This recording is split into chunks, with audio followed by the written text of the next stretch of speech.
The mobile grinder. The mobile grinder is a type of person who never really sits down to play a game, but somehow they're always playing. You'll see them on their phone while waiting in line, sitting in the car, or really whenever they have 5 minutes. The mobile grinder fits gaming into their life the same way someone else would check social media or check their messages. It becomes part of their daily routine. Their sessions are short, but they add up. 5 minutes here, 10 minutes there. By the end of the day, they probably played more than someone who spent 2 hours on a console. For them, progress is always happening, even if it's in small steps. The mobile grinder always has a routine. Claim this, upgrade that, finish this daily task, check the shop, close the app, and come back later when their timer is done. It's less like playing a game and more like managing a tiny empire inside their pockets. Games like Clash of Clans, Clash Royale, or Free Fire fit naturally into this style because it allows quick action without needing a long setup. The mobile grinder doesn't need a perfect environment or a long stretch of time. They just need a moment, and that's enough for them to keep the cycle going. There's a sense of control in that. Even when life feels busy, this is something they can do every single day. Over time, this builds a different type of connection to gaming. It's more steady rather than intense gaming sessions. I know some people who have played Clash of Clans for over a decade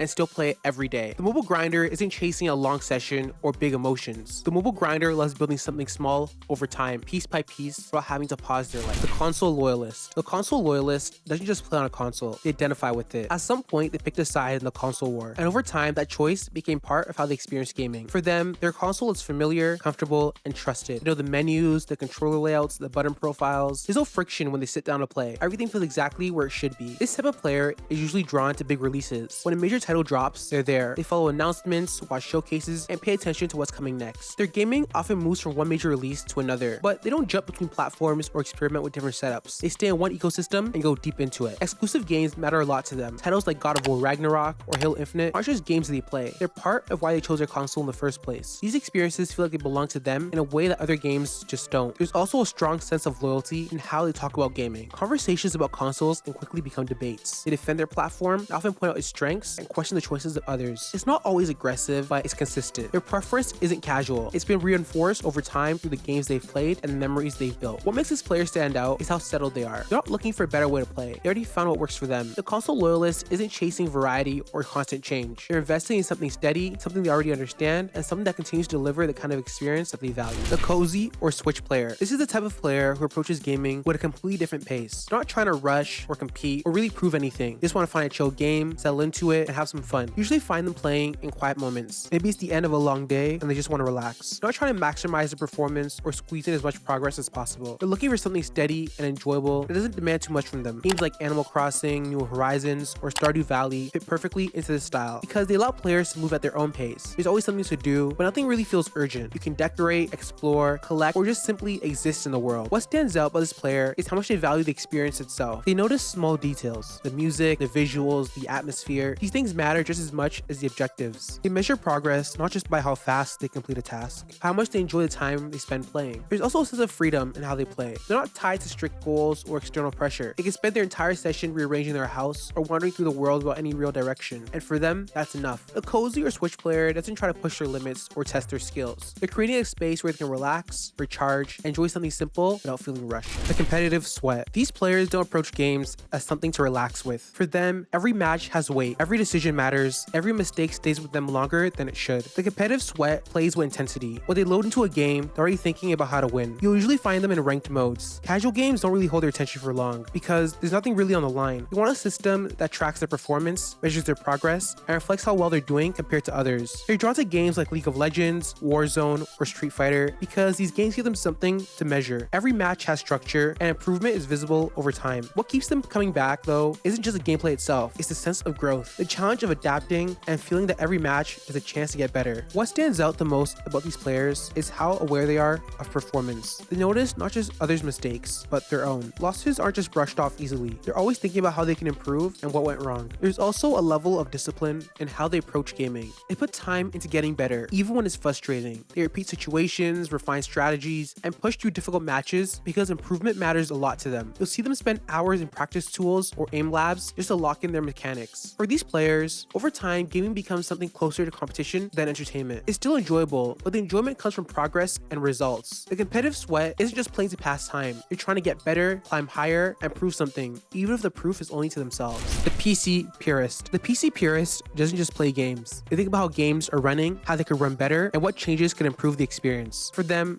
the setup matters just as much as the game itself. Before anything starts, there's already a level of control they expect to have. They'll notice every small detail. They constantly adjust their settings and monitor their performance. And nothing is left on a default without a reason. They pay attention to frame rates, input responses, and how smooth everything feels. You'll often see them on Reddit complaining about getting only 250 FPS when they expect 300. These players love games like Cyberpunk 2077, Skyrim, or even Minecraft. You'll see them often adding mods, enhancing visuals, and tweaking systems until the experience feels complete to them. It's not about just changing the game entirely, it's about refining it until it fits their expectations. What stands out most about these players is how involved they are in the process. They're not just consuming a game as it's given to them. They're interacting with it on a deeper level. They like to learn about how the systems work, explore what's possible, and take time to improve things that others might ignore. And this creates a sense of ownership over the experience. They also have a sense of confidence in how they approach gaming. They only trust their setup, their choices, and the flexibility that comes with that. When something feels off, they believe it can be fixed. That belief shapes how they play their games and how they talk about games with others. Over time, this builds a different kind of attachment. The experience for them isn't just about the games on the screen, it's about the systems behind it. The PC purist isn't just chasing convenience or simplicity. They value control, precision, and the ability to shape their experience into something that feels exactly right for them. The story-first gamer. For some players, the mechanics aren't the main reason they play a game. What pulls them in is a story. They're looking for something that holds their attention the same way a good book or a good movie would. When they start a game, they're already thinking about where it might go and how it might end. You'll notice how patient these players are. They don't rush through the game or skip dialogue and cutscenes. These players pay attention to conversations, small details, and how the characters change over time. Quiet moments matter to these players because they help build the world around them. They're not trying to get through the game quickly. They're trying to fully understand it. Games like The Last of Us or Red Dead 2 give them the experience that they're looking for. They love games where the journey matters just as much as the destination, where choices and events carry weight, and where the ending feels earned after everything that came before it. What stands out most about these players is their level of commitment. They're willing to spend dozens of hours in a single game. If the story keeps them engaged, they don't care. Even after the pacing slows down, they stay with it because they care about how everything connects together. Finishing the game isn't just about completion, it's about seeing the story to the end. There's also a deeper level of connection in how they experience games. Characters feel memorable, moments stay with them, and they reflect on what they played, sometimes even after the game is over. And the experience doesn't really end